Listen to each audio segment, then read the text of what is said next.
అప్పుల అప్పారావుగా మారిన రేవంత్ తెలంగాణకు చిప్ప చూపిస్తున్నాడు. రెండేళ్లలోనే 2.5 లక్షల అప్పు చేస్తే రాబోయే 3 ఏళ్లలో పరిస్థితి ఏంటి? ఇంకెన్ని కోట్ల అప్పులు చేస్తాడు? జనాలంతా కూడా దీనిపైన డిస్కస్ చేసుకున్నారు. దీనికి సంబంధించి పూర్తి సమాచారం మా ప్రతినిధి కిరణ్ అందిస్తారు. కిరణ్, సునీత, రాష్ట్ర ప్రభుత్వం కాంగ్రెస్ ఏర్పడి దాదాపు 22 నెలలు గడుస్తుంది. 22 నెలల కాలంలో దాదాపు 2.3 లక్షల కోట్ల అప్పు చేసింది. పూర్తిగా ఎక్కడ కూడా ఒక ఇటుక పెట్టి కట్టినటువంటి దాఖలాలు లేవు. శంకుస్థాపనలు తప్ప పూర్తి చేసినటువంటి ప్రాజెక్టులు కావచ్చు, కొత్తగా చేపట్టినటువంటి ప్రాజెక్టులు నడిపించినటువంటి దాఖలాలు అయితే ఎక్కడ కనిపించట్లేదు. ప్రతి నెల వేల కోట్ల అప్పులు తీసుకొస్తూ 22 నెలల కాలంలోనే తన రైజింగ్ నెంబర్ 1లో అప్పులు తీసుకోవడంలోనే మొదలు పెట్టారు తప్ప ఎక్కడ కూడా అభివృద్ధి కార్యక్రమాలన్నీ కూడా అయిపోయాయి. అటు రుణమాఫీ కావచ్చు, రైతుల బంధు కావచ్చు, అంతేకాకుండా ఇవ్వాల్సినటువంటి ప్రాజెక్టులు ఏవైతే ఉన్నాయో వాటన్నిటిని కూడా పూర్తిగా విస్మరించింది. గత ప్రభుత్వం మీద పూర్తి స్థాయిలో తాను చేస్తున్నటువంటి విమర్శలు ఏవైతే ఉన్నాయో దాదాపు 3.5 లక్షల కోట్ల నుంచి 4 లక్షల కోట్లు మాత్రమే ఈ ప్రాజెక్టులకు సంబంధించి కావచ్చు అభివృద్ధి కార్యక్రమాల్లో పూర్తయినటువంటి పరిస్థితి ఉంది. కానీ దాన్ని 8 లక్షల కోట్లు అప్పు చేశారు, 10 లక్షల కోట్లు అప్పు చేశారంటూ కూడా గత ప్రభుత్వం మీద దుమ్మెత్తిపోతున్నారు తప్ప ఇప్పుడు ఉన్నటువంటి ప్రాజెక్టులకు సంబంధించినటువంటి అంశాల్లో ఏ ఒక్క ప్రాజెక్టుకు కనీసం ₹1 కూడా కేటాయించింది. ఇన్ని లక్షల కోట్ల అప్పు తీసుకొచ్చి ఎక్కడిచ్చారని కూడా ఇప్పటికే ఆర్థిక రంగ నిపుణులు కూడా ఆందోళన వ్యక్తం చేస్తున్నటువంటి నేపథ్యంలో రాబోయేటువంటి మూడు సంవత్సరాల్లో ఏ విధంగా ఈ అప్పులు పోతాయి, తీసుకున్నటువంటి అప్పులు ఎక్కడ పోతాయంటూ కూడా వాళ్ళు ఆవేదన వ్యక్తం చేస్తా ఉన్నారు. ప్రస్తుతం మనతో ఆర్థిక రంగ నిపుణులు పాపారావు గారు మనతో పట్టున్నారు. సార్ నమస్తే సార్.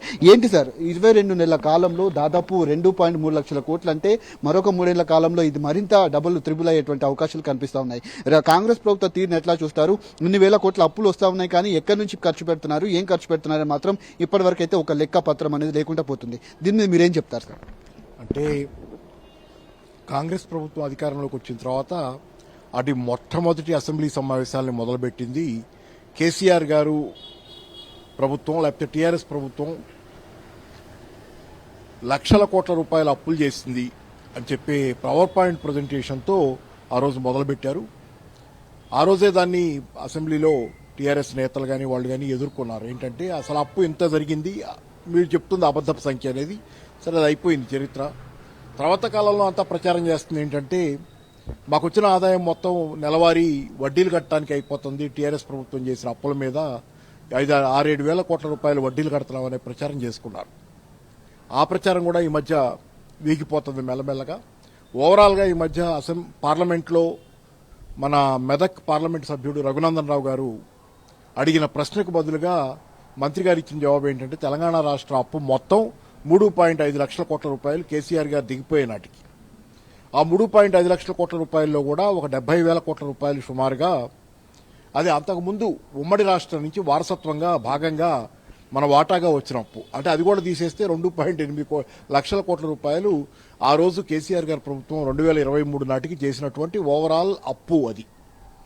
అయితే ఇక్కడ ఆ 10 ఏళ్ల కాలంలో 2.8 కోట్ల రూపాయలు, 8 లక్షల కోట్ల రూపాయలు కేసీఆర్ గారి ప్రభుత్వం అప్పు చేస్తే ఇవాళ 22 నెలల కాలంలో 2 సంవత్సరాలు కూడా గడవక ముందే కాంగ్రెస్ ప్రభుత్వం, రేవంత్ రెడ్డి గారి ప్రభుత్వం 2.3 లక్షల కోట్ల రూపాయలు అప్పు చేయటం అనేది దాని అర్థం ఏంటి, పరమార్థం ఏంటి? అంటే నవ్విపోదురుగాక నాకేమన్నట్లు.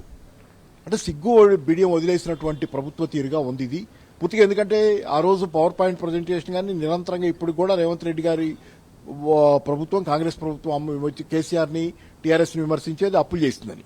కానీ ఆ రోజు అప్పు అనేది పేలవంగా కనపడుతుంది దీని ముందు. ఆ రోజు అప్పు తప్పనిసరి స్థితిలో ఆస్తుల నిర్మాణం కోసం చేసుకోవాల్సి వచ్చింది. నేను ఒక రకంగా చెప్పాలంటే పుస్తకం పేరు గుర్తులేదు, కానీ ప్రభుత్వాలు అప్పు చేయటం కొంత మేరకు అవసరం అని చెప్పినటువంటి పుస్తకం పేరు గుర్తులేదు. నేను ఆ మధ్య రే డాలియో అనే రచయిత రాసిన పుస్తకం. అని చెప్పేది ఏంటంటే ఆర్థికవేత్త అప్పులు కొంతవరకు చేయాల్సిన అవసరం ఉంటుంది. ఎందుకంటే అవకాశాలు ఉంటాయి, మన చుట్టూ చాలా అవకాశాలు ఉంటాయి రాష్ట్రాల్లో, దేశాన్ని అభివృద్ధి చేసుకోవడానికి. ఆ అవకాశాలను నిజం చేసుకోవాలంటే అప్పులు తప్పనిసరి అనేది నిజం, అప్పులు చేయాలి. కాబట్టి ఆ అవకాశాలని, కాళేశ్వరం ప్రాజెక్టు ఒక అవకాశం, నీళ్లు సద్వినియోగం చేసుకోవాలి. తెలంగాణ ఉద్యమ నినాదం నీళ్లు, నిధులు, నియామకాలు. కాబట్టి అవకాశం, గోదావరి నీళ్లు కింద నుంచి పోతున్నాయి, దాన్ని సద్వినియోగం చేసుకోవడం కోసం కాళేశ్వరం వచ్చింది, మిషన్ భగీరథ వచ్చింది.